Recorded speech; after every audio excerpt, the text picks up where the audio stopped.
Hey, it's Drybear. I've been asked many times how you unlock the first two vocations, the Warrior and the Sorcerer in Dragon's Dogma 2. So today we're going to walk you through the whole process to get it unlocked and how fast you can actually get it. Now, at character creation, you have access to 4 different vocations for your main character, the Arisen, and for your main pawn as well. This is the Archer, the Thief, the Fighter, and of course, the Mage. Once you finish the opening sequence and get to your first Riftstone, you'll summon your main pawn, and don't make the rookie mistake that a lot of people make by leaving this Riftstone before you go back in and summon your 2 support pawns to fill out your party before going off on your adventure. Even though your main pawn is summoned immediately, you can still go in and grab your 2 support pawns. Follow the only quest you have available until you get the option to travel to the capital. Now, you can stay in the main area, this early area in Melve and the starting encampment. There are actually a few quests that you can do here. And once you're ready, you can head to the capital, and you have 2 options, either by making your own way there if you want to adventure and explore the world,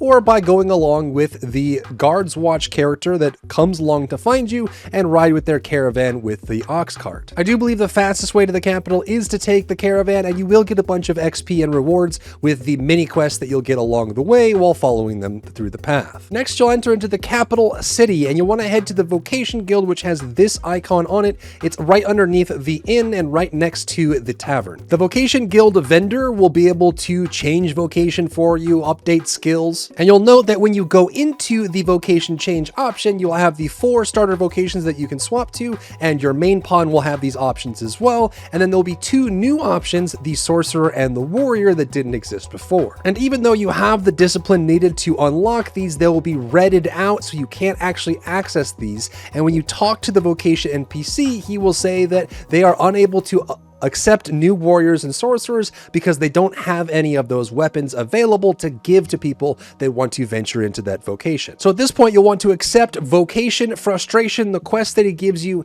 to get those weapons back to unlock Sorcerer and Warrior. Leave the Vocation Guild and make sure you grab the Port Crystal just outside of the inn in front of the Pawn Guild building. Then head over to the Weaponsmith in the main town square area for the next step. As soon as you talk to him, he'll tell you all about the weapons that are missing. He'll tell you where they went with the goblins stealing them, and he'll mark your map for the location you need to go to. Make sure you have a full party of pawns fully rested, and then head out to the west to the marker on your map just west of the capital to start looking for the weapons. The marker will lead you to the entrance of a goblin cave, which is their lair, and you'll need to search this cave pretty thoroughly to find the hidden weapons that you're looking for. If you're levels 1 to 4 here, just be very cautious on how you approach these goblins, as you do get a lot of defense every time you level up, like flat defense. So if you're low level, the goblins will do quite a lot of damage to you. Just be wary of getting tarred by the smaller goblins that are throwing the oil jars, as if you get set on fire, you'll take a bunch of damage from that debuff. Also, if you are low level or you don't have a fighter or 2 in your party, be wary of the hobgoblin ambushes.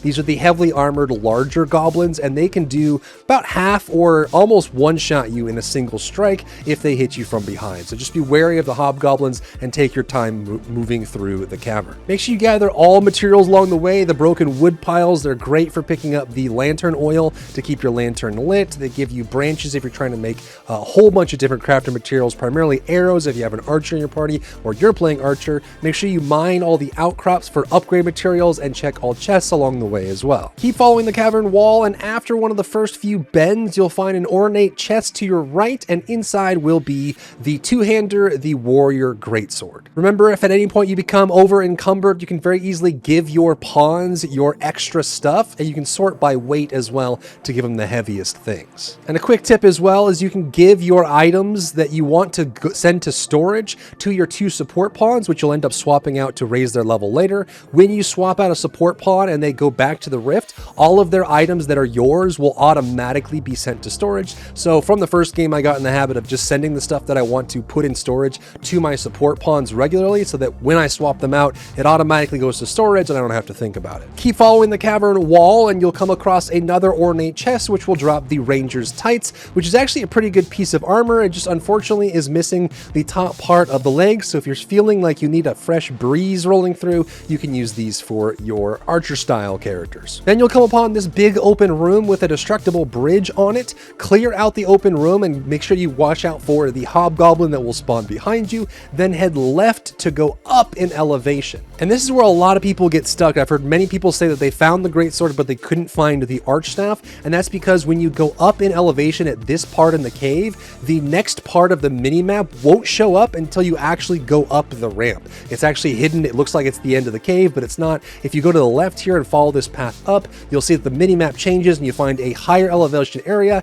And at the end of this pathway, you will find an ornate chest. And of course, inside is the Sorcerer Archstaff that you're looking for. Next, you just got to gather your materials and head back to the main capital city. If you have a fairy stone, you can teleport back to the port crystal, though I would recommend just walking back. You're not that far from town, and it'll give you a chance to collect herbs and minerals and materials along the way and gather more experience as well by killing goblins and wolves that you find on the path. Once back in the capital, go back to the Vocation Guild, turn the quest in, and you will unlock the ability to unlock the Sorcerer and Warrior vocation for both you and, of course, your main pawn. Once you've done so, you've unlocked all 6 of the vocations that pawns can be in the game, and the next 4 advanced hybrid vocations you'll have to unlock for your main character, and I'll cover that in a separate video. Also, keep in mind that you can hire pawns that are already warriors or sorcerers without completing this quest line, but until you do this quest line, you will not be able to unlock warrior or sorcerer for yourself or for your main pawn. If you have other tips or questions for me, drop that down in the comments down below. If you found value in today's video, leave a like down below, leave a comment for the algorithm to help this video get seen by more people, and don't forget to check out my other channels for other content and other stuff and other things.